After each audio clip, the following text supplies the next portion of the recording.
Are you grinding day after day in your career and finding that it's just moving at a really slow pace, which is really frustrating you? If you're in this position, you would know that it's not just about working hard, because you are working hard and you still seem to be moving at a really slow pace. In this video, I'm going to be going through 5 deadly mistakes that you could be making. These are mistakes that I was making early on in my career. So we'll just go through it and hopefully you'll get some insight into how to fast pace your career more quickly. For those of you who don't know me, my name is Mr. Pinero. I'm a senior quantity surveyor working in the UK construction industry. I've been working in the industry for about 10 years. I have a master's degree in quantity surveying. I've worked with some of the biggest companies and construction companies in the world, including Balfour Beatty and Strabag, and I've worked on the biggest infrastructure project in Europe, which is HS2. When I started out, I made every mistake in the book. So I stayed at companies too long. I was working hard, but obviously it's not just about hard work. Meanwhile, people that I knew that had, more senior mentors or had family members that was already in the construction industry seemed to be moving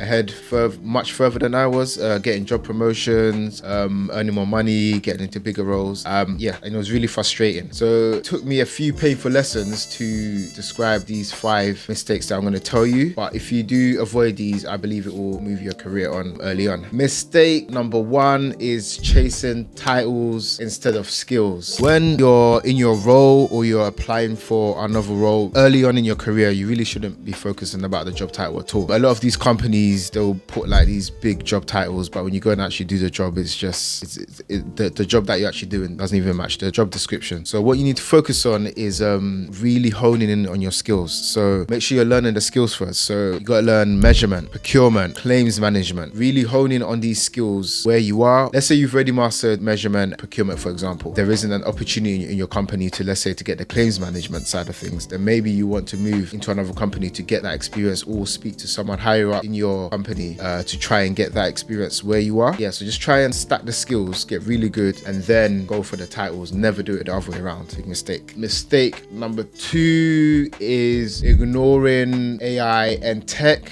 I hope most of you won't be doing that if you're a young QS. I assume you'd be switched on. If not, definitely learn tech, because tech in the quantity surveying field is evolving fast. Tech in construction in general is evolving fast. So you need to learn software like Costex, Swift, even Primavera P6. When you're doing your forecasts, you'll be using programs from the planners, and it's good to understand how they built up using P6. You don't need to go deep into it, just learn that the general program. Do you know what I mean? And big one that I use often is ChatGPT 4 Turbo, quickly analyzing things. If you have complex questions or complex clauses or contracts that you need to quickly analyze and understand, it's a good tool to use. It can save you so much time using these tools. So it's very important that you get to grasp with them early on in your career, because obviously it is the future. We all know AI is the future. And also companies are really looking out for tech savvy quantity surveyors. If you're one of them, you will move ahead much faster. Okay, so mistake number 3 is weak contract knowledge. This is a big one that you need to avoid at all costs. This won't only slow down your career, it'll probably just completely stop it.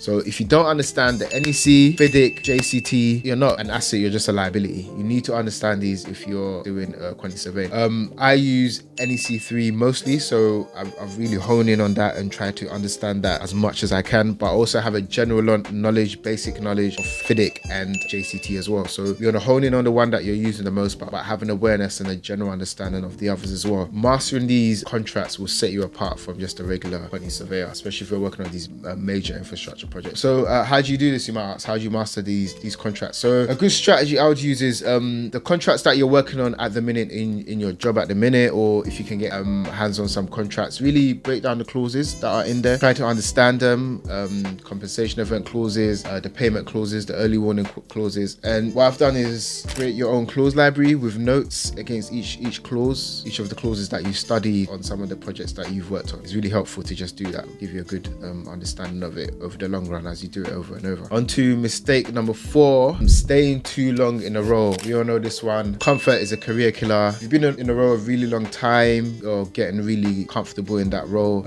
you know everything about that role is not challenging you anymore. It's probably a sign that it's time to move on. You got to push for new challenges, I would say, every 12 to 24 months. This doesn't mean that you're necessarily moving companies. Let's say you're in your role, you're working on projects that are around 2 million. You want to push, okay, so next year I want to work on some bigger packages, some bigger projects. Let's say you haven't had experience in the claims side of things. You can speak to your commercial director, commercial manager, whoever, and be like, okay, this year I want to get some experience more on the claim side of things so I can gain those skills. It's also good to gain experience on the client side of things. Could say, all right, this year I want to focus on sitting in on client meetings so I can get more face-to-face client experience. So yeah, always be taking on new tasks, always be trying to really gain new skills. Next, I think this is the one that a lot of us can kind of neglect, but you should try and keep pace with this one as well, which is neglecting your network. So what I've come to realize over the years is that most high-paying QS jobs are filled through referrals. They're not on the job boards. So early on in your career, you want to build real relationships with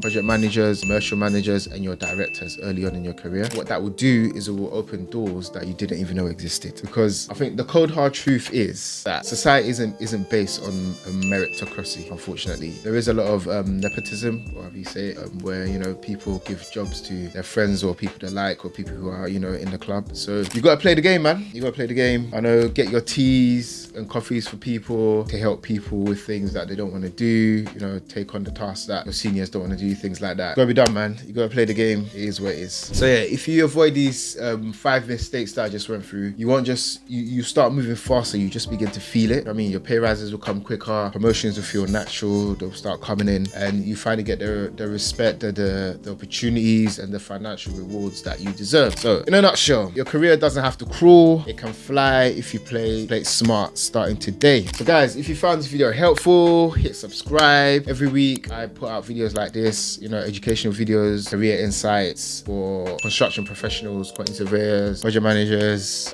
designers, health and safety side of things, all of that. Yeah, let me know. Let's start building your career the smart way. Thank you guys.